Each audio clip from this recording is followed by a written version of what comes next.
Doors are opening up. They're going through. Doors are knocked down.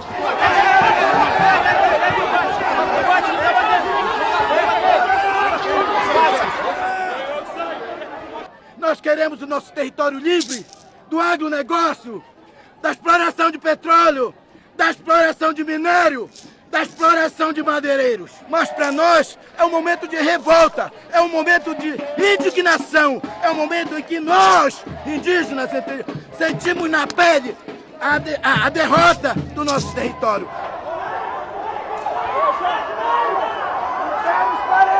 They were not doing this because they are bad people.